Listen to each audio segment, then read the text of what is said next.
Hello student, how are you all? I hope you all had enjoyed your Diwali vacations very well.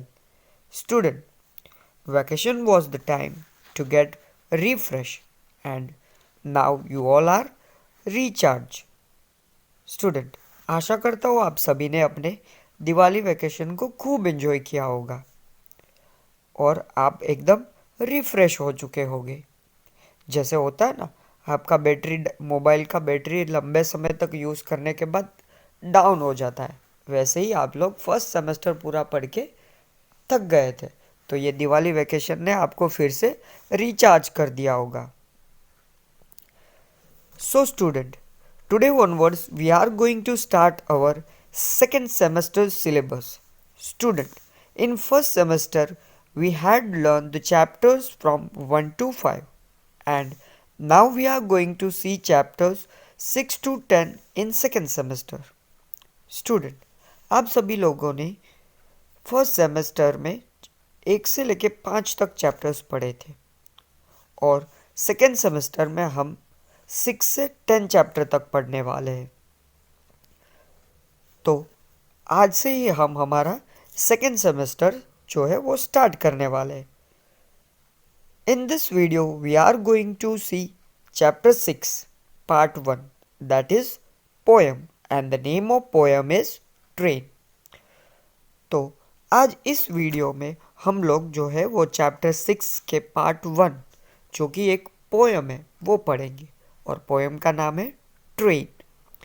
Student, train are the main one of the biggest source of transportation in India today. बच्चे, आज जो train है वो India में transportation का एक सबसे महत्वपूर्ण, एक सबसे बड़ा सोर्स माना जाता है। But student, do you know when was the first train introduced and where it was? क्या आपको पता है दुनिया की सबसे पहली ट्रेन जो है वो कहाँ बनी थी, किसने बनाई थी और कब बनाई थी? Student, in 1804, an Englishman named Richard launched the first practical steam locomotive engine and its average was less than 10 kilometers per hour. तो फ्रेंड्स, दुनिया की सबसे पहली ट्रेन जो है वो 1804 में बनी थी और एक इंग्लिशमैन जिसका नाम था रिचर्ड, उसने जो है सबसे पहला एक स्टीम इंजन वाला ट्रेन बनाया था और उसकी एवरेज जो है वो 10 किलोमीटर से भी कम थी।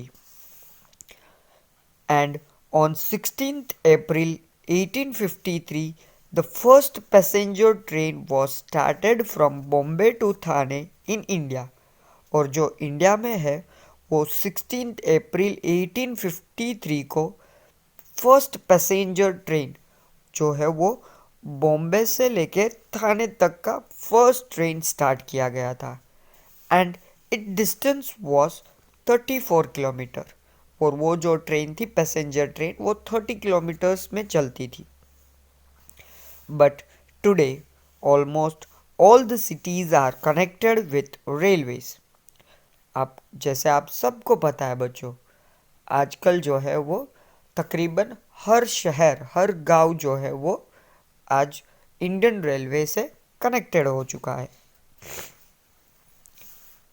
Student, Vande Bharat express is the fastest train in India and its speed is 180 kilometres per our.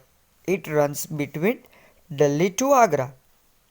लेकिन स्टूडेंट्स, क्या आपको पता है हमारे इंडिया में सबसे फास्ट ट्रेन कौन सी है?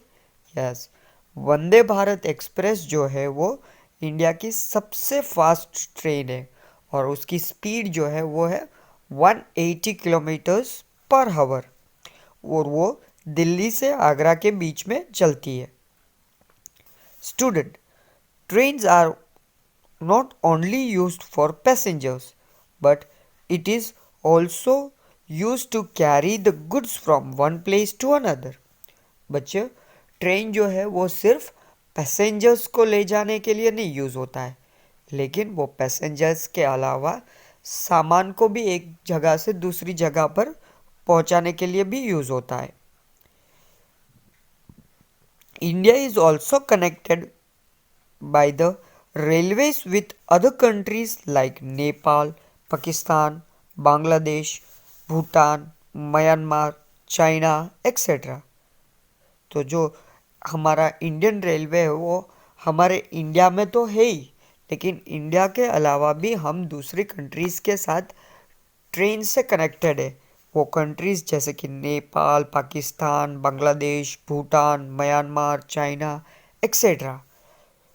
So student, this was some of the basic information about train. Hope you all had understood. Now we will see the poem. तो बच्चों ये जो है वो तो कुछ छोटी सी इंफॉर्मेशन थी ट्रेन्स के बारे में। आशा करता हूँ आप सबको समझ आई होगी। And now we are going to see the poem. अब हम पोएम देखेंगे। First paragraph. Over the mountain, over the plains, over the rivers, here comes the train. In the first paragraph, the poet says that the train can run over the mountains, it can run on the flat surface of land, and also over the rivers on the bridge, and it comes to you. तो first paragraph में poet जो है वो बताते हैं कि train जो है वो पहाड़ों के ऊपर से, फ्लैट सरफेस यानी कि समतल जगहों पे से, रिवर्स के ऊपर जो ब्रिज बने उसके ऊपर से भागती हुई हम तक आती है। Second paragraph.